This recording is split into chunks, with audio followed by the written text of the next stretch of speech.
नमस्कार। आप सभी का आज के सत्संग में स्वागत है। सत्संग एक अवसर होता है जब हम आपस में जुड़ सकते हैं, साथ साथ कुछ विषयों पर बात कर सकते हैं जो जीवन से संबंधित है या हमारे से संबंधित है, जो साधना से संबंधित है या जो अध्यात्म से संबंधित है या किसी भी विषय पर। तो यदि किसी का कोई प्रश्न है, विषय है या कोई अपना अनुभव साझा करना चाहते हैं तो अवश्य अपने आप को अनम्यूट करके बोल सकते हैं। कुछ प्रश्न थे जो पहले से आए हैं, वहीं से शुरुआत करते हैं।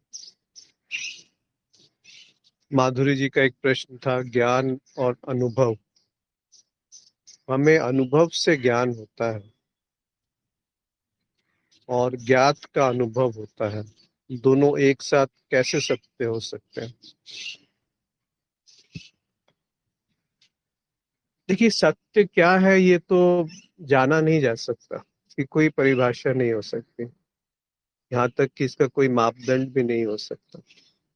कैसे आप जानेंगे कि जो सत्य है वो क्या है? तो आपने कहा कि हमें अनुभव से ज्ञान होता है, ये बात ठीक है। जो सत्य नहीं जाना जा सकता कहा जा रहा है वो निरपेक्ष सत्य की बात हो रही है। निरपेक्ष यानी एब्सोल्यूट, और सत्य मानी ट्रुथ। तो जो निरपेक्ष सत्य है उसके बारे में आप कुछ नहीं कह सकते। क्यों ऐसा कहा गया है? क्योंकि सापेक्ष रूप से ही आप उसको जान सकते हैं, विभाजित करके ही उसको जाना जा सकता है। जहाँ एक जानने वाला बना हुआ है तभी तो आप उसके बारे में कुछ कह पाएंगे। अगर वो जानने वाला ही प्रश्न चिन्ह में आ गया या उस पे अवलोकन शुरू हो गया तो अब सत्य के बारे में आप क्या कहेंगे? तो जो आपने कहा है बात सही है कि हमें अनुभव से ज्ञान होता है। तो अनुभव तो होते रहते हैं, किसको होते हैं ये मत पूछिएगा, होते रहते हैं। जो भी शरीर में कुछ संवेदनाएं हो रही हैं वो अनुभव है। कानों पे कुछ ध्वनि पड़ रही है उसको अनुभव कहते हैं। विचार जो बह रहे हैं उनको अनुभव कह सकते हैं। और उन विचारों का आपस में जब संबंध जुड़ता है तो उसको ज्ञान कहते हैं। उसके लिए भाषा का होना आवश्यक है, उसके लिए शब्दों का होना आवश्यक है, उसके लिए विचारों का होना आवश्यक है। जब ये तीनों चीजें मिल जाती हैं एक साथ तब ज्ञान कह सकते हैं। वो जीवन के लिए बहुत उपयोगी है। अगर आपको ज्ञान नहीं है तो शायद जीवन जीना असंभव सा ही होगा। इसलिए जीवन के लिए उपयोगी है, यानी कि शरीर के स्तर पे जो जीवन हम जिसे कहते हैं उसके लिए उपयोगी है। पर जो वास्तविक जीवन है वहां पर उसकी कोई उपयोगिता नहीं है। जो वास्तविक जीवन है वो क्या है उस पे भी अभी आएंगे। तो आपने लिखा कि हमें अनुभव से ज्ञान होता है। बिल्कुल सही है कि ज्ञान जो है वो केवल अनुभवों से ही प्राप्त हो सकता है और ज्ञात का अनुभव होता है, यानी जो जाना जा रहा है उसका भी अनुभव होता है। ये बात भी सही है। दोनों एक साथ कैसे सत्य हो सकते हैं? तो दोनों एक साथ सत्य नहीं हो सकते क्योंकि दोनों ही सापेक्षिक रूप से सत्य है। ये अनुभवों से ज्ञान होगा और जो ज्ञान होगा वो भी अनुभव होगा। तो कहा जा सकता है कि ज्ञान भी एक अनुभव मात्र है। ज्ञान और अनुभव में कोई भेद नहीं है। कुछ विशेष तरह के अनुभवों को हम ज्ञान कह सकते हैं। तो जितना मिथ्या अनुभव है उतना ही मिथ्या ज्ञान भी है। तो ज्ञान को कोई ऐसी बहुत महिमा मंडित करने की आवश्यकता नहीं है। जो अनुभवों पे आधारित है वो कैसे सत्य हो सकता है? फिर आपने लिखा, किंतु देखने में आता है कि अज्ञात अनुभव में भी नहीं होता, स्वप्न में। इसका थोड़ा स्पष्ट नहीं हुआ, क्योंकि अज्ञात का अर्थ है जो अनुभव में आ सकता है। अज्ञेय अलग चीज है। अज्ञात है जो अभी अनुभव में नहीं है, जिसका अभी ज्ञान नहीं है, पर उसका ज्ञान लिया जा सकता है या इंद्रियों के माध्यम से संभव है या बुद्धि के माध्यम से उसके बारे में जाना जा सकता है। तो अज्ञात अनुभव में नहीं आता, अभी नहीं आया पर आ सकता है। अच्छा, आप कहना चाह रहे हैं कि स्वप्न में अज्ञात अनुभव में नहीं आता। अच्छा अच्छा। जी हाँ, ये बात सही है कि स्वप्न में जो आपकी स्मृति में संग्रहित है, अधिकतर वही चीजें दिखाई पड़ती हैं। पर ये पूरी तरह से सत्य नहीं है, क्योंकि कई बार स्वप्न में ऐसा भी दिखता है जो आपको पहले उसके बारे में कोई जानकारी नहीं है, सूचना नहीं है। ऐसा संभव है, हो सकता है ऐसा। कम होता है, पर असंभव नहीं है। तो स्वप्न में अज्ञात आ सकता है कभी कभी, पर अधिकतर स्वप्न वैसे ही होते हैं जो स्मृति या ज्ञात या इच्छाओं के संदर्भ में दिखते हैं। क्या जीवन स्वप्न ही है, कैसे जाने? यहाँ पे थोड़ा सा अब रुकते हैं कि जीवन क्या है। ये सारे प्रश्न तो अच्छे लगते हैं सुनने में कि अनुभव, ज्ञान, पर ये सारी चीजें आपको उस तरफ लेके जानी चाहिए कि जहां पर ये प्रश्न उठे कि जीवन क्या है। क्या जीवन स्वप्न है, उससे पहले ये जाने कि जीवन क्या है। स्वप्न को तो हम जानते हैं, जो एक तरह से एक केंद्र से जो घट रहा है वो स्वप्न है। जैसे आप जागृत अवस्था के बारे में भूल जाते हैं और एक केंद्र निर्मित होता है जिसमें मैं है, और उसके आसपास कुछ ना कुछ घटता रहता है जिसका कोई अर्थ नहीं होता। जागृत अवस्था में जब हम देखेंगे तो उसका कोई ज्यादा अर्थ नहीं निकलता, पर वो जिस समय घटता है उस समय वो सत्य लग रहा होता है। इसी कारण से उसको उस समय नहीं नकारा जाता जब वो घट रहा है। तो उस समय के लिए वो सत्य है, उसको हम स्वप्न कहते हैं। जागृत अवस्था में आने के बाद स्वप्न की थोड़ी सी स्मृति रह जाती है, और फिर हमें लगता है कि जागृत सत्य है और जो स्वप्न था वो झूठ है। पर जागृत अवस्था पे भी आप थोड़ा गहराई से झांकेंगे तो यहाँ पर भी वैसा ही सब कुछ हो रहा है जैसा स्वप्न में था। एक केंद्र का निर्माण होता है जिसको हम मैं कहते हैं, उससे मेरा का निर्माण होता है, और उससे बहुत सारी इच्छाएं और संबंध और आकांक्षाएं और गति और स्थान और सब कुछ चलता है, जिसको हम भव सागर कहते हैं या संसार कहते हैं, या दूसरे शब्दों में जिसको भ्रम भी कहा जा सकता है, क्योंकि जो मैं का केंद्र है वो खुद एक भ्रम है। कभी वो इधर टिकता है, कभी स्वप्न में एक नया केंद्र स्थापित कर लेता है, या सुषुप्ति में कोई केंद्र, ऐसा प्रतीत होता है कि कोई केंद्र ही नहीं है। तो जब ये इतनी बार बदल रहा है तो आप उसको कैसे सत्य मान सकते हैं, या कैसे आप उसको जीवन कह सकते हैं? तो जो भी विचारों में आ गया वो जीवन नहीं है। जीवन को अगर जानना है तो स्वप्न जो नहीं है वो जीवन है। जैसे जागृत अवस्था ज्यादा जीवंत लगती है, पर जागृत अवस्था में भी तो सब कुछ वैसा ही घट रहा है जैसा स्वप्न में है। जागृत भी उतनी ही स्वप्न है जितना स्वप्न जागृत हो सकता है। तो ये अगर आप ध्यान से देखने लगेंगे कि वो मैं का केंद्र अगर गलने लगा तो उससे परे जो है वो जीवन है। इसको थोड़ा और ढंग से समझिए। अगर आपको जानना है कि जीवन क्या है या मैं क्या है, जीवन तक पहुंचने से पहले मैं को समझना आवश्यक है कि मैं क्या है। तो मैं क्या है जानने के लिए उसके प्रति होश में आना आवश्यक होगा। जैसे आप जानना चाहते हैं कि दरवाजा बंद नहीं हो रहा है, तो उसके प्रति होश में आना आवश्यक होगा कि क्यों बंद नहीं हो रहा। क्या वहां कुछ चीज फंसी हुई है? क्या दरवाजे का जो जिस पे वो मुड़ता है वहां पर कुछ प्रॉब्लम है, या कुछ और है जो अड़ रहा है? तो उसके प्रति आपको सजग होना पड़ेगा, देखना पड़ेगा उसको, बिना उसको जज किए, बिना उसको सही या गलत ठहराए, बस एक तथ्य के रूप में उसे देखना पड़ेगा। इस देखने को जब आप गहराई में लेके जाते हैं, देखने का अर्थ है होश में आना, उसके प्रति सजग होना। तो जैसे आप शरीर के प्रति सजग हुए, फिर आप देखेंगे कि शरीर तो बदल रहा है, इसमें मैं जैसा कुछ नहीं है जिसको शरीर में, शरीर मैं जैसा शरीर में कुछ होता ही नहीं है। वो तो एक प्रकृति से जुड़ा हुआ यंत्र है।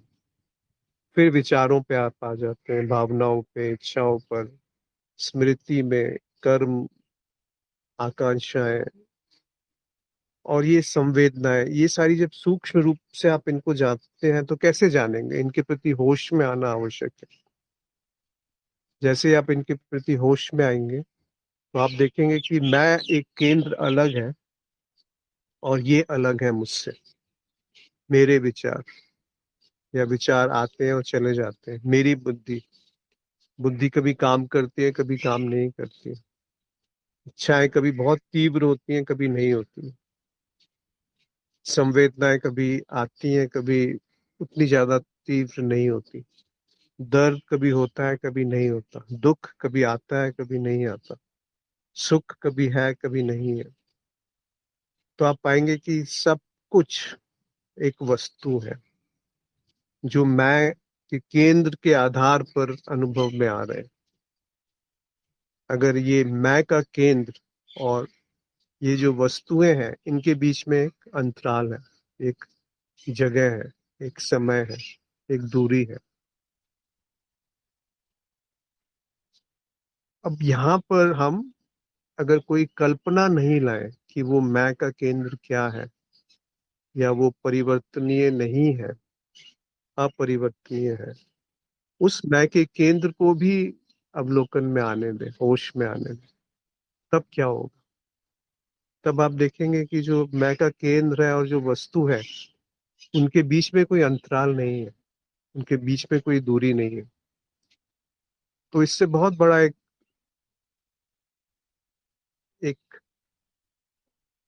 एक ऐसा तथ्य उद्घाटित होता है जो आपको झंझोर करके रख देगा। और वो ये है कि जो मैं है वो उस वस्तु से भिन्न नहीं है। वो जो मैं का केंद्र है और जो अनुभव है, ये दो नहीं है। इन दोनों के बीच में कोई अंतराल नहीं है। यहाँ पर हमें किसी भी गुरु, शास्त्र, विधि, साधना, उनकी आवश्यकता नहीं है। स्वयं देखिए आप, नहीं तो फिर वो एक सहारा हो जाएगा, एक बैसाखी हो जाएगा कि किसी जगह लिखा है इसीलिए ये सब बात सत्य है, किसी ने कहा है इसीलिए ये बात सत्य है। आपके जीवन में अभी क्या घट रहा है? क्या मैं का केंद्र और उसका जो विषय है या जो वस्तु है, उन दोनों के बीच में कुछ अंतराल है, कुछ गैप है? चाहे वो गैप समय का हो या स्थान का हो। अगर वहां पर कुछ गैप नहीं मिलेगा तो वो जो मैं है, क्या वो भी एक विचार नहीं है? तो जीवन को जानना है तो जो जीवन नहीं है उसको, उसकी सीमा को जान लेना है। और उसकी सीमा को जानते ही जो जीवन है वो वहां पे प्रकट होगा। उसको आप परिभाषित नहीं कर पाएंगे। उसको मैं का केंद्र जान ही नहीं पाएगा कि क्या है वो। मैं का केंद्र जिसको भी जानेगा वो जीवन नहीं होगा। इसमें एक और बात निकल के आती है कि जीवन वास्तव में सत्य भी है, असत्य भी है। और सत्य भी नहीं है, असत्य भी नहीं है, और इन दोनों के परे भी है, और इन दोनों में भी है। तो ऐसी जो कुछ भाव है जो बस है, उसको आप शब्दों में क्यों बांधना चाहते हैं, बुद्धि में क्यों समेटना चाहते हैं? कैसे समेट पाएंगे?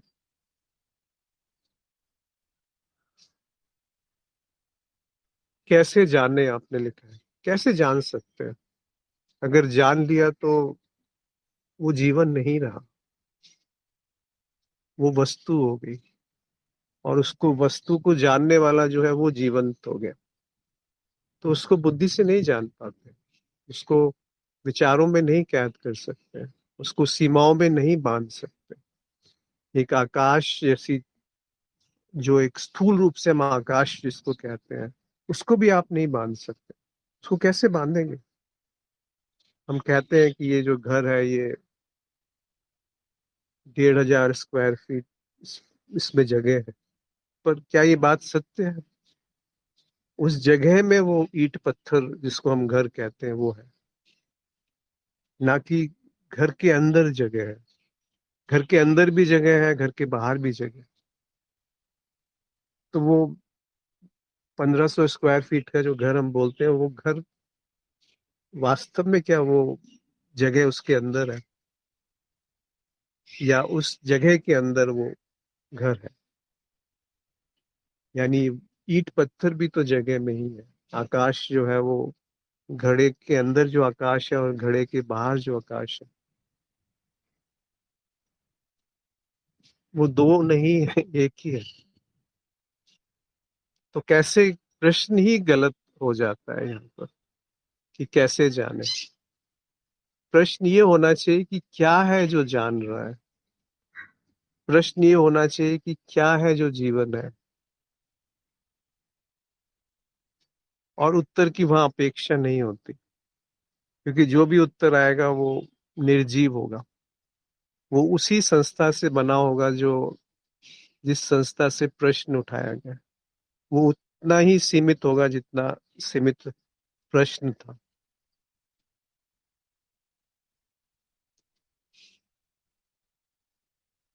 प्रश्न की जो सीमा है वही तो उत्तर में झलकेगी। कैसे आपको उत्तर कुछ संतुष्ट कर देगा? अगर उत्तर कोई आपको संतुष्ट कर रहा है, तो इसका अर्थ है कि वो प्रश्न की गहराई में आप उतरे नहीं। फिर वो एक सीखी हुई बात होगी, कहीं किसी और स्रोत से वो आई हुई बात होगी। वो आपका अपना स्वयं का वो नहीं है,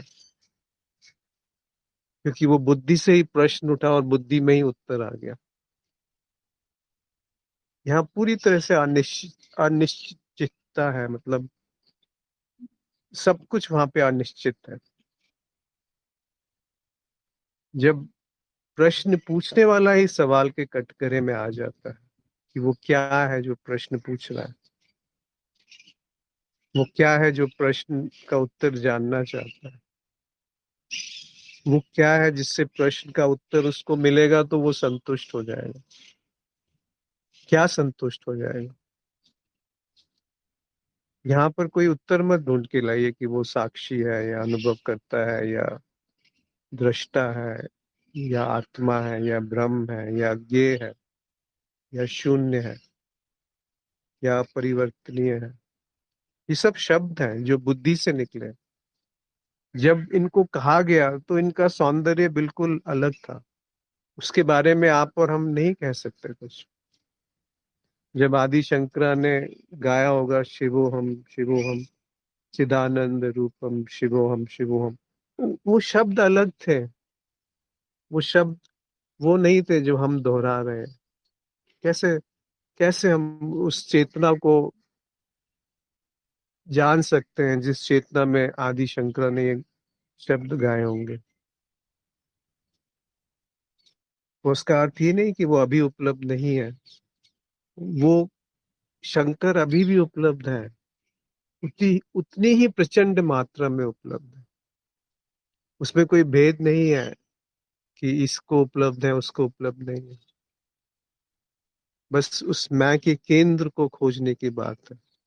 और उसको खोजते खोजते आप पाएंगे कि जो मैं का केंद्र है वही सबसे बड़ा झूठ है, सबसे बड़ा धोखा है।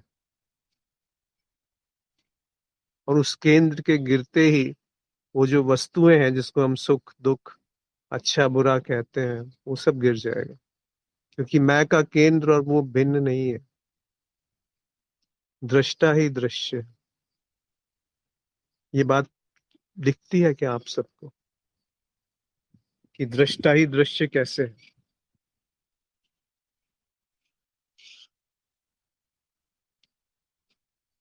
केवल दोहराने से नहीं होगा। अभी स्थापित कीजिए कि दृष्टा ही दृश्य कैसे है। और जब ये कह दिया कि दृष्टा ही दृश्य है, तो दृष्टा को महिमा मंडित क्यों करना? क्या वो एक दृश्य नहीं है? और क्या दृश्य दृष्टा नहीं है? दोनों में भेद कहाँ रहा? कैसे आप बुद्धि से जानेंगे इस बात को कि भेद नहीं है या भेद है? जब भेद दिख रहा है तो बुद्धि कार्यान्वित है, वो गतिशील है, उसी का उत्पाद है वो भेद। जैसे ही वो बुद्धि शुद्ध होने लगती है, यानी वो गलने लगती है, जब उसको अपनी सीमाएं दिखने लगती है, ये एक बहुत बड़ा वरदान है बुद्धि के पास, कि वो अपने आप पे प्रश्न चिन्ह लगा सकती है।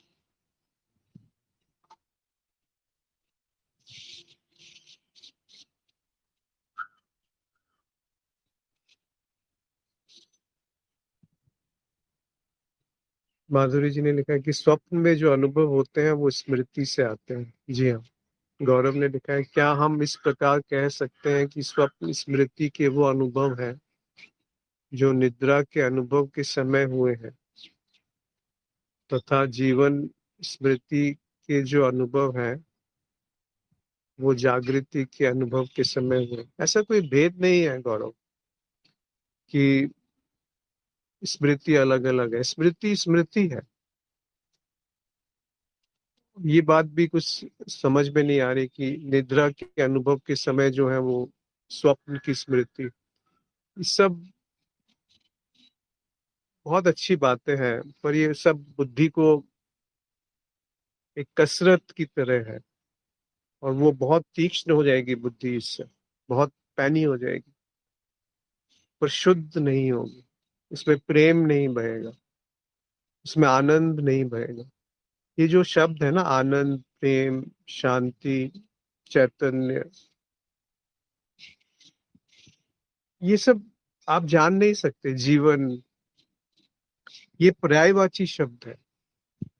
आपने एक को भी पकड़ लिया, आप सब, पूरी गुत्थी आपकी सुलझ जाएगी। प्रज्ञा, प्रज्ञा यानी जो बुद्धि से परे है। बुद्धि नहीं, जो बुद्धि से परे है। प्रेम यानी जो बुद्धि से परे है। शांति यानी जो बुद्धि से परे है। आत्मा यानी जो बुद्धि से परे है। चैतन्य यानी जो बुद्धि से परे है। अद्वैत यानी जो बुद्धि से परे है। तो क्यों आप उसको बुद्धि में समेटना चाहते हैं? बुद्धि विचारों और शब्दों के बिना बुद्धि क्या काम करती है, कैसे काम करेगी? हर एक चीज को बुद्धि में क्यों बांधना आवश्यक है? क्या होगा उससे? उससे यही होगा कि बुद्धि और चालाक हो जाएगी, कि मैं जान गई कि मुझसे परे क्या है। ये बात कुछ अतार्किक नहीं लगती कि मैं जान गई परे क्या है? कैसे जानेगी वो जो उससे परे है? अगर जान गई तो वो भी विचार है, निर्जीव है। और अगर आप बुद्धि के परे चले गए तो जो कुछ भी है वो सजीव है, फिर जो कुछ भी है वो जीवन है। और नहीं तो बुद्धि में है तो सब कुछ निर्जीव है। बेशक आप जीवन और मृत्यु में भेद करते रहें, पर जिसको आप जीवन कहते हैं वो भी मृत है। किसको आप जीवन कहते हैं? आप कहेंगे शरीर जीवित है क्योंकि वो हिल डुल रहा है, क्योंकि उसमें सांसें चल रही हैं। ये यंत्र है। आप कहेंगे विचार चल रहे हैं इसीलिए जीवन है। कैसे आपने विचारों में सीमित कर दिया उस जीवन को? जो एक फूल खिल रहा है वो भी जीवंत है, और नहीं तो वो वस्तु है। एक मच्छर जो है वो भी जीवित है, नहीं तो वो वस्तु है। ऐसे ही तो आप मार के खा जाते हैं ना पशुओं को, क्योंकि वहां जीवन नहीं दिखता। वहां खाने की एक वस्तु दिखती है। तो जीवन और मृत्यु अगर बुद्धि के परिपेक्ष में आप आंकेंगे तो कभी भी आप उसमें सही वास्तविकता तक नहीं पहुंच पाएंगे।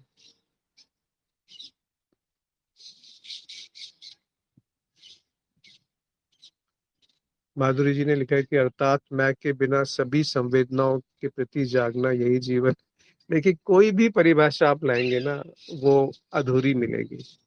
अगर आप कहेंगे कि जो मैं के बिना है वो जीवन है, वो भी अधूरा ही है एक तरीके से, क्योंकि वो भी बुद्धि में आ गया, वो भी सोच में आ गया, वो भी बुद्धि में आ गया, वो भी मैं के केंद्र से जाना गया कि मैं के परे जो है वो जीवन है। यहाँ पर शब्दों को आप छोड़ दीजिए, यहाँ पर कैसे इसको कहा जाए? जो बुद्धि के परे है वो जीवन है, ऐसे कहेंगे तब भी बात अधूरी सत्य है, क्योंकि जो बुद्धि में है वो भी जीवन है, जो मैं में है वो भी जीवन है। पर वो बात समझ में नहीं आती, इसीलिए कहा जाता है कि जो मैं के परे है वो जीवन है। जब आपने मैं के परे के जीवन को देख लिया, तो मैं में जो बह रहा है वो भी जीवन है। फिर कोई आप सिद्धांत नहीं लेके आएंगे कि आत्मा सही है और अनात्मा गलत है, शून्य सही है और पूर्ण गलत है, या मैं के बिना जो है वो जीवन है, वही बात सत्य है। जो मैं में बह रहा है वो भी जीवन है, ये बात भी सत्य है, और दोनों असत्य है। वो सत्य भी है, वो असत्य भी है, और ना वो सत्य है ना वो असत्य है, दोनों के परे भी है और दोनों में बह भी रहा है। इस तरह से आप परिभाषित कर सकते हैं उसको। तो कोई भी निष्कर्ष पे आना अपने आप को ही धोखा देना होगा, क्योंकि मैं का केंद्र वहां बना हुआ है। जो इस निष्कर्ष पे आ गया कि मैं के केंद्र के परे जो है वो जीवन है, ये नहीं महत्वपूर्ण है कि आप क्या कह रहे हैं, ये महत्व का है कि आप किस स्तर से उसको कहा जा रहा है, किस तल से उस बात को कहा गया है। नहीं तो हम ब्रह्मस्मि तो वेदों ने भी कहा है, शंकर ने भी कहा है, और हम भी कहते हैं। पर क्या वो बात हम दोहराते हैं कि बात को जानते हैं उसको? क्या हम जान सकने में सक्षम है इस बात को? अहम ब्रह्मस्मि, मैं ही ब्रह्म हूं और ब्रह्म मुझ में है, ये मैं बना हुआ भी है और नहीं भी है। बहुत विचित्र बात है ना? जो है नहीं, जो बड़ी अबूझ पहेली, कहो तो कहा ना जाए, बिन बूझे रहा भी ना जाए। जी हाँ, ऐसे ही कुछ है। आगे चलते हैं। यदि किसी को कुछ इसमें संदेह है या अपने विचार अभिव्यक्त करने, संदेह ना भी हो, तो आप अगर अपने आप को अभिव्यक्त करना चाहते हैं तो अवश्य पूछ सकते हैं। हो सकता है जो कहा जा रहा है वो बिल्कुल निरर्थक हो, गलत हो। अगर मैं झूठ है तो सच क्या है? क्या ये शरीर सच है? सच झूठ के फेरे में पड़ना ही नहीं चाहिए। पढ़ेंगे तो वो बुद्धि में ही आप उलझे रहेंगे। जैसे आपने कहा कि अगर मैं झूठ है तो सच क्या है, इसका उत्तर नहीं आ सकता।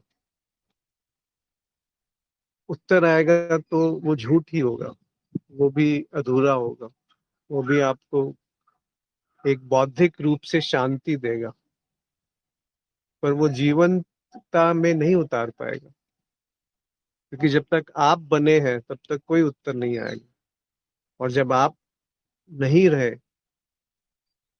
तो प्रश्न स्वयं एक उत्तर हो जाएगा, फिर उसमें उत्तर की अपेक्षा नहीं रहेगी कि मुझे उत्तर चाहिए। जैसे ही प्रश्न उठेगा वहीं से उत्तर प्रकट हो जाएगा, फिर जो भी कहा जाएगा वो उत्तर है। अगर प्रश्न भी पूछा जाएगा तो वो भी उत्तर है। शब्द नहीं वहां मायने रखते।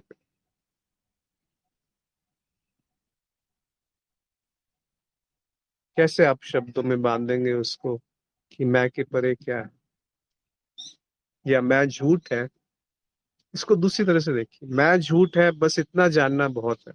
अगर आप बुद्धि के स्तर तक जाना चाहते हैं या बुद्धि की सीमा तक जाना चाहते हैं, और उसके बाद जो प्रकट होगा वो सच है। और ये एक बार समझ बिल्कुल निष्ठा पूर्वक बैठ गई तो जो अभी प्रकट है वो भी सत्य है, जो भी अनुभव में आ रहा है वो भी सत्य है, वो भी भ्रम है।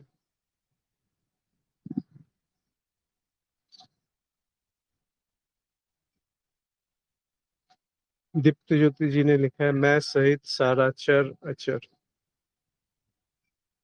जी।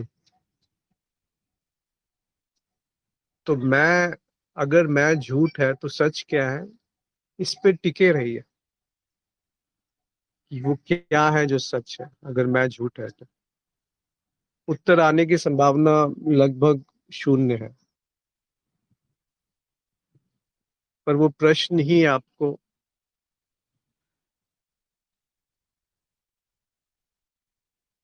परे ले जाएगा उससे जो उत्तर से भी परे है। क्या ये शरीर सच है? शरीर को तो सच नहीं मान सकते, क्योंकि शरीर तो बदलाव है, उसमें एक संग्रह है कोशिकाओं का, सेल्स का।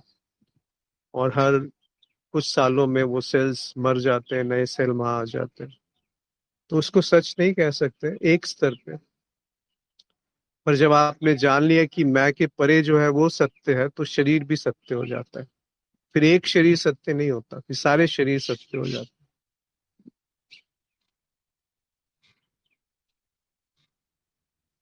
फिर एक शरीर की मृत्यु नहीं होती, वो शरीर हमेशा मरा ही रहता है और हमेशा जीवित रहता है। वो जो जीवन है वो तो जीवंत है। फिर वो शरीर भी एक तथ्य हो जाता है। आप मन को हटा दीजिए ना बीच में से। अगर शरीर है, ये बात एक एक फैक्ट है, तथ्य है। फिर सांस चल रही है, ये भी एक तथ्य है। प्राण चल रहे हैं, ये तथ्य है। फिर मन, और इन सब को जानने वाला, इन सब को जानने वाला अगर विचारों में इनको जान रहा है तो वो तथ्य से भटक गया। अगर वहां पर विचार शून्यता नहीं कहना चाहिए, वहां पे विचारों की उपयोगिता जब नहीं है तो वो शिथिल होने लगे, ठहरने लगे, बंद होने लगे, अपनी सीमाओं में वो जान करके रुकने लगे, तो मन बीच में से हट गया। तो शरीर है, प्राण है, और उसको जानने वाला है कुछ, जो जान रहा है कि शरीर है और प्राण है, जीवंत हो गया पूरा। ये मन है जो आपको समय में भटका करके जो जीवंत है उसको निर्जीव कर देता है।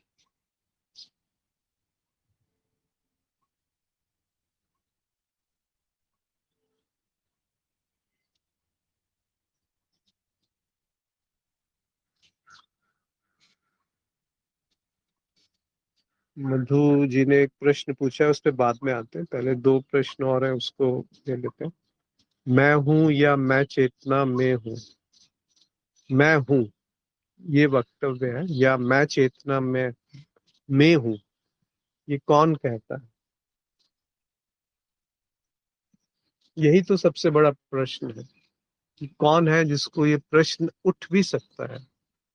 वो क्या स्थिति है बुद्धि की जिसमें ये प्रश्न उठ सकता है, कि जो प्रश्न चिन्ह लगा रहा है कि मैं हूं, ये किसको पता चल रहा है?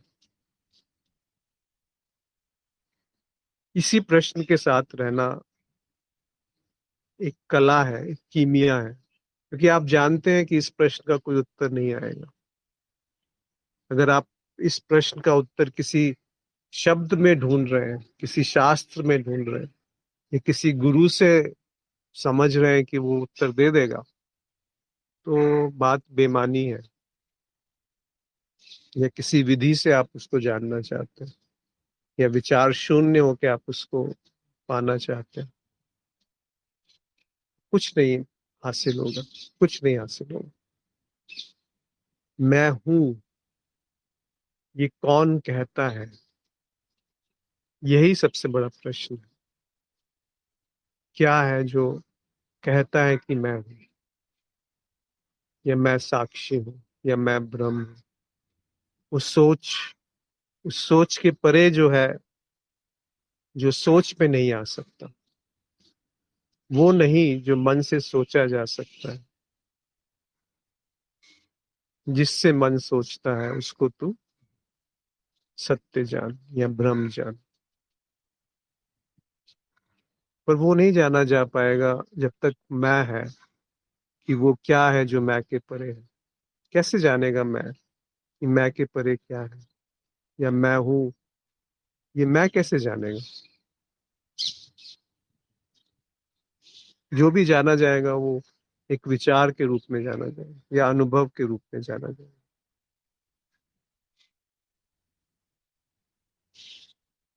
तो वो जो जान रहा है, उसको कौन जान रहा है। अब क्या उत्तर आएगा इसका।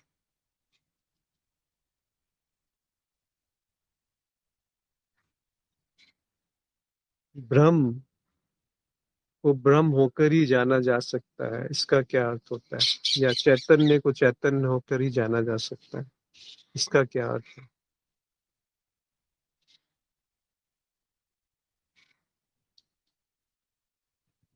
ऐसा कोई समय नहीं है जब भ्रम भ्रम नहीं है, या जो कुछ भी है वो भ्रम से कुछ भिन्न है।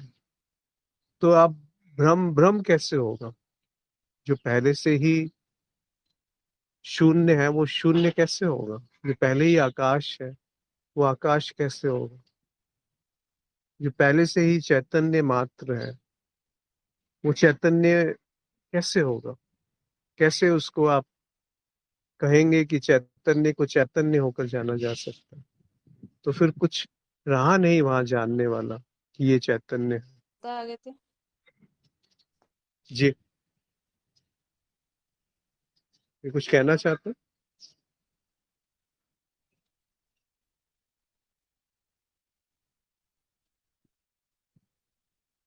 तो चैतन्य को चैतन्य होकर जाना जाता है, ये बात सापेक्षिक रूप से सत्य है। एक संकेत है उस तरफ। या ब्रह्म को ब्रह्मवित् ब्रह्मेव भवति, यानी ब्रह्म को जानने वाला ब्रह्म ही हो जाता है। ये सब काव्यात्मक रूप से कहे गए वाक्य हैं। सांकेतिक वाक्य हैं, सापेक्षिक वाक्य हैं, निरपेक्ष नहीं है।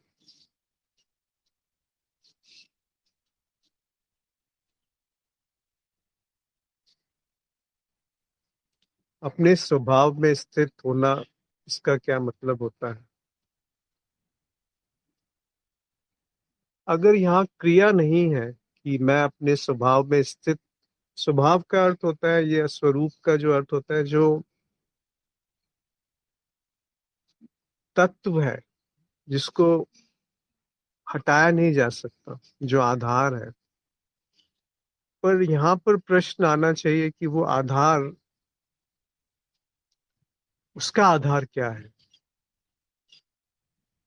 तो अपने स्वरूप में स्थित होने का जो अर्थ है, अबाइडिंग इन द सेल्फ या अबाइडिंग इन अवेयरनेस, इसको अंग्रेजी में कहते हैं, कि वो उपस्थिति जिसमें हम क्यों उसको महत्व देते हैं, क्योंकि वहां पर कुछ ऐसा है जो विचारों में हमें नहीं मिलता। वहां पर कुछ ऐसा है जो दुख से हमें दूर ले जाता है, जहां पर आनंद की हमें अनुभूति होती है, शांति की अनुभूति होती है। तो हम उसको पकड़ के रखना चाहते हैं, बना के रखना चाहते हैं, उसमें स्थित होना चाहते हैं, बने रहना चाहते हैं। वहां पर फिर जैसे ही वो बने रहने की आकांक्षा आ गई, तो एक धोखा हो जाएगा। इसको आप दूसरे तरह से समझिए कि बस इस सीमा को जानना कि जो मैं है वो स्थित होने के लिए कुछ नहीं कर सकता। तब जो रहेगा वो स्थिति है, अबाइडिंग इन द सेल्फ, या अपने स्वरूप में स्थिति। बल्कि वो उपस्थिति है वहां पर जिसको आप नहीं लाए। वो उपस्थिति क्या है जिसमें मैं की कोई भूमिका नहीं है। वो होना मात्र क्या है जिसमें मैं की पूरी संरचना का अंत हो गया। और जब मैं की संरचना कहा जाता है उसमें सब कुछ आ जाता है, स्मृति, अहंकार, बुद्धि, मन, विषय, विचार, इच्छाएं, वासनाएं, सब कुछ उसमें आ जाता है। इन सब का समूल अंत क्या है, वो उपस्थिति क्या है, क्योंकि ये सब सीमित है, ये सब बुद्धि में आ सकते हैं। और इस प्रश्न के साथ उसका उत्तर मत ढूंढिएगा कभी। अगर उत्तर ढूंढने लग गए तो वही विचारों की एक खेल शुरू हो जाएगा वहां पर। फिर अज्ञेय कैसे रहा हो, अकथ्य कैसे रहा हो, निर्वचनीय कैसे रहा हो। आपने जान लिया ना कि वो निर्वचनीय है, आपने जान लिया ना कि वो अज्ञेय है। वो तो बना रहा जो ये जान रहा है कि वो अज्ञेय है। तो अपने स्वरूप में स्थिति का अर्थ है जब वो अपना मिट जाए, जिसको आप अपना कहते हैं, वो जब हटने लगे, गलने लगे, छटने लगे, तो जो रहेगा वो स्थिति है।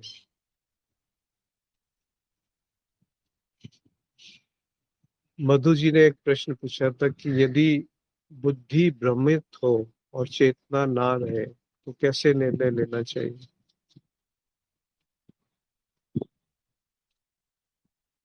बुद्धि भ्रमित है तो जो भी निर्णय लेंगे वो तो गलत ही होंगे। पर बुद्धि बहुत तीक्ष्ण है तो भी आप कोई निर्णय लेंगे तो वो भी गलत ही होंगे। हो सकता है आपको जीवन में सुविधा हो जाए, बुद्धि तीक्ष्ण है और बहुत तेज है, पैनी है, तो वो खुद ही अपने लिए एक विध्वंस का काम करती है, क्योंकि वो समझती है कि मुझसे अच्छा कुछ नहीं है इस संसार में, मैं जो चाहे वो कर सकती है, और वो खुद ही का विनाश कर लेती है, भस्मासुर की तरह अपने ही सिर पे हाथ रख ले। यदि निर्णय करने से किसी की हानि ना हो और खुद की भी हानि ना हो तो वहां भावना से निर्णय लेना उचित होगा क्या। आप जो बात पूछ रही हैं वो एक सांसारिक स्तर पे है, एक सर्वाइवल के स्टेज पे है। तो वहां पे तो बुद्धि का उपयोग कीजिए, पूरा उपयोग कीजिए, भावनाओं का भी उपयोग कीजिए, दोनों में एक मिश्रण रखिए, भावनाओं का और बुद्धि का। और किसी की हानि नहीं हो रही है, अपनी भी हानि नहीं हो रही है, तो वो बात तो बहुत उचित है, उसमें तो कोई अ, वाद विवाद की जब आवश्यकता ही नहीं है। आप किसी और को भी अहित नहीं पहुंचा रहे हैं, हिंसा नहीं कर रहे हैं, और स्वयं से भी हिंसा नहीं कर रहे हैं। तो धीरे धीरे वो दिशा आपको भावना और बुद्धि का एक समन्वय है, एक मिलन है, वहां ले जाएगी, जहाँ भावना भी प्रगाढ़ है और बुद्धि भी प्रगाढ़ है, और दोनों ही सरेंडर्ड है, बिल्कुल निष्क्रिय है। ऐसी स्थिति आती है। माधुरी जी ने लिखा है कि जैसे नाटक में पात्र अपने को भूल जाए और उस पात्र से अपनी पहचान बना ली तो वह स्वभाव में नहीं।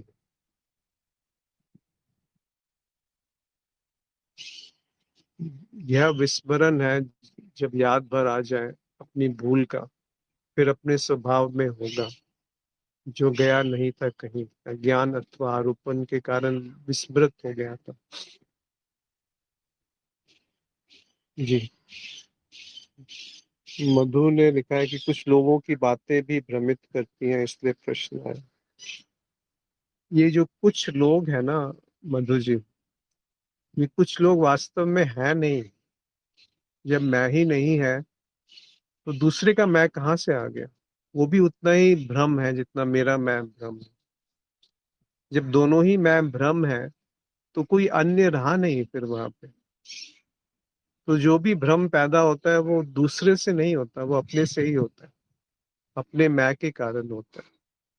आप ये पूछिए कि मैं क्या है जो भ्रमित हो रहा है। उस पे प्रश्न चिन्ह उठाइए ना कि वो मैं क्या है जो दूसरों के कारण भ्रमित हो रहा है। आप एक मैं को पहचान जाएंगे तो आप सर्व मैं जो है, जो सबका मैं है, उसको भी तो पहचान जाएंगे। आप एक नाव चलाना जान जाएंगी तो आप कोई भी नाव चला सकते हैं। आपको एक बार साइकिल चलाना आ गया तो आप दूसरी साइकिल पे चला पाएंगे। आपको एक बार ये समझ में आ गया कि बुद्धि पूरी जड़ है इस सब दुख का, तो आप बुद्धि को क्यों पकड़ के रखेंगे? और बुद्धि और मैं एक ही है। बुद्धि कहती है कि मैं बहुत तीक्ष्ण हूँ, और मैं कहता है कि हाँ, मेरी बुद्धि बहुत तीक्ष्ण है। दोनों में भेद कहाँ है?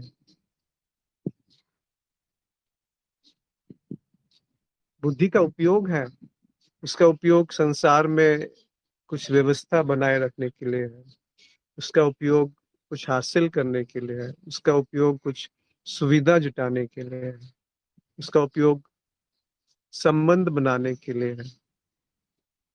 पर वो संबंध जो अकारण है, उसको बुद्धि कैसे बनाएगी? और बुद्धि जिस संबंध को बनाएगी, इसमें क्या रस होगा?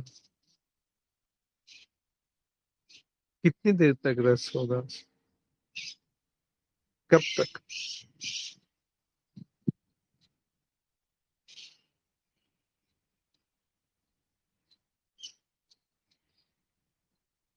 कोई कुछ कहना चाहते हैं, या कोई ऐसी बात जो स्पष्ट ना हुई हो?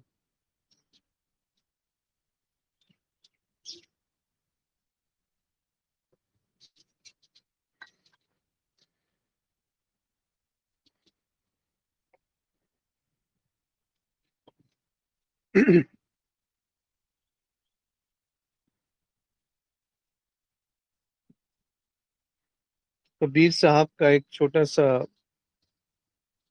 दोहा है, बहुत सुंदर।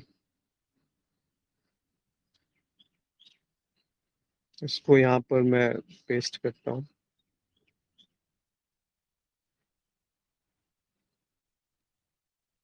इससे पहले कोई कुछ कहना चाहता है तो कह सकते हैं। मोको कहाँ ढूंढे बंदे, मोको कहाँ ढूंढे बंदे, मैं तो तेरे पास में। ना मैं देवल, ना मैं मस्जिद, ना काबे कैलाश में, ना तो कौन क्रियाक्रम में, नहीं योग वैराग में।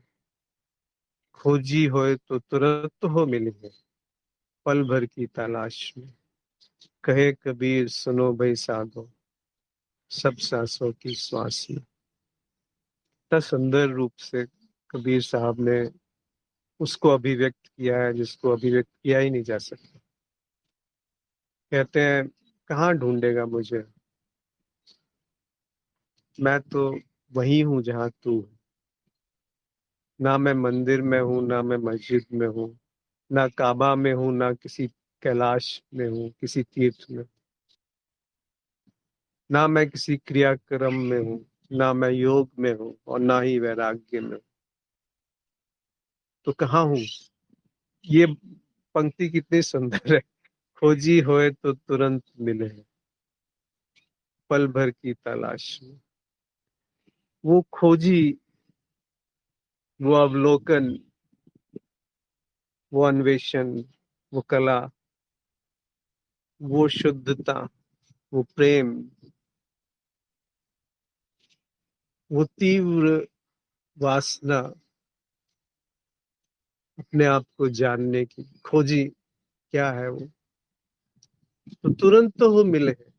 ऐसा नहीं है कि उसमें देर है मिलने के लिए, समय लगेगा। जो मिला ही हुआ है उसको मिलने में कैसे समय लग सकता है? पल भर की तलाश में, एक क्षण भी नहीं लगता उसको पता करने में कि वो क्या है। उसकी तैयारी में कह सकते हैं समय लगता है, पर वो निरर्थक बात है, ऐसी कोई तैयारी नहीं होती।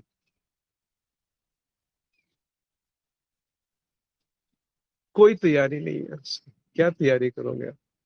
जो तैयारी करेगा वो मैं करेगा और उसी में उलझ जाएगा, बुद्धि को तीक्ष्ण करता रहेगा, वाद विवाद गहराता रहेगा, समय विषय से छूट जाएगा, तत्व से छूट जाएगा, तथ्य से छूट जाएगा। कहे कबीर सुनो भाई साधो, सब सांसों की सांस में, सारी जो सांसें चल रही हैं उनकी जो पीछे सांस लेने वाला है वो है, वो जो मन सारे चल रहे हैं उस मन का जो आधार है वो है, जो मन से सोचा नहीं जा सकता, जिससे मन सोचता है। और मन अनेक नहीं है, मन एक है। आकाश अनेक नहीं है, आकाश एक है। जब आकाश जो ज्यादा स्थूल है मन से वो एक है, तो मन कैसे अनेक हो सकता है? तो जो मन का भी मन है, जो सांस का भी सांस है, जो प्राण का भी प्राण है, जो बुद्धि की भी बुद्धि है,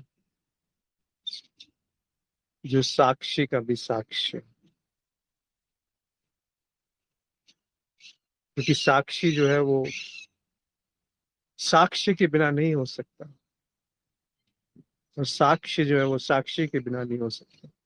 दो कहाँ है? एक को आप सत्य, एक को असत्य कैसे कह सकते हैं? बिना विचार के साक्षी क्या है? इसीलिए कहा गया दृष्टा ही दृश्य। खोजी होए तो तुरंत हो मिले हैं, पल भर की तलाश में। कहे कबीर सुनो भाई साधो, सब श्वासों की श्वास में। हर सांस के पीछे जो सांस है उसमें वो बहता है। हर मन के पीछे जो मन है उसमें वो रहता है। कहाँ योग, कहाँ वैराग्य, कहाँ कर्म, कहाँ भक्ति, और कहाँ ज्ञान, कहाँ ध्यान, कौन सी साधना, कौन सा मंदिर, कौन सा तीर्थ, कहाँ ढूंढ रहा है? जैसे ये ढूंढना बंद हो जाता है तो वो वहीं प्रकट है, अपनी पूरे सौंदर्य में, अपनी पूरे ग्लोरी में, ऐश्वर्य में।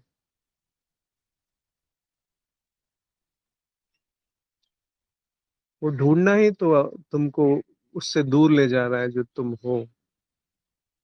पर उस तुम हो की कोई परिभाषा नहीं बना लेना, उसका कोई आधार नहीं बना देना, उसका कोई सहारा नहीं ले लेना, उसकी कोई वैसाखी नहीं साथ में रखना कि किसी गुरु ने कहा है या किसी शास्त्र में लिखा है।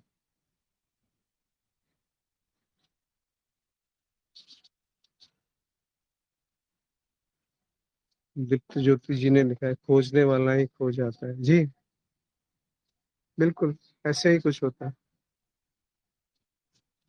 देखने वाला ही दिखने लगता है, और जो दिख रहा है वो भी देखने वाला ही है, ये भी पता चल जाता है। तो कोई भेद नहीं रहा ना वहां पर। कैसे आप कहेंगे कि मुझे abidance in the self, living in the present moment, कैसे आप कहोगे कि वर्तमान में जीना है, उस चेतना में स्थित रहना है? कैसे आप रह सकते हो? आप नहीं रह सकते हो, चेतना स्थित रह सकती। आप हो तो चेतना है ही नहीं वास्तव में देखा जाए तो। और जब ये बात सीमा समझ में आ गई, इसकी परिधि समझ में आ गई, इसका इसका क्या कहें, ये विभाजन समझ में आ गया, तो जो अविभाजित है, जो अखंड है, वो तो है ही वहां पर। वो जो ढूंढने की प्रक्रिया है वही तो आपको अपने आप से दूर ले जा रही है। मुझको कहाँ ढूंढे रे बंदे, मैं तो तेरे पास हूँ। वो जो ढूंढना है वही तो आपको उससे परे ले जा रहा है जो सांसों की सांस में।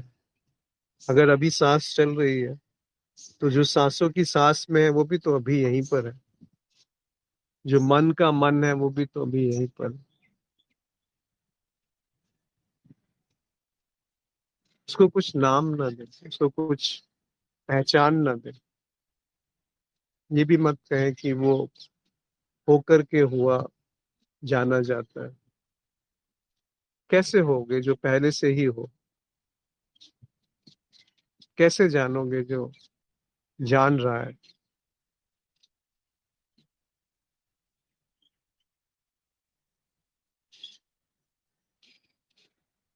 वो कोई और कुछ कहना चाहते हैं या कुछ बोलना चाहते हैं, कुछ लिखना चाहते हैं?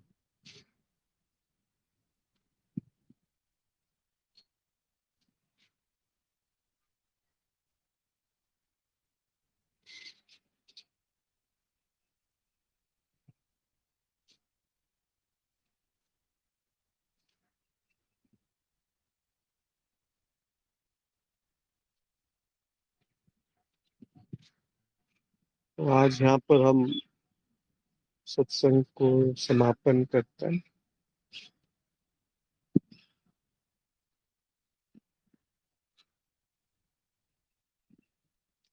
आप सबका बहुत बहुत आभार आज जुड़ने के लिए और अपना समय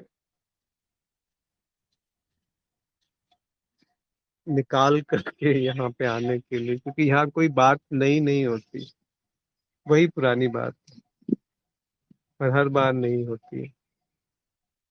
पुरानी भी नहीं है और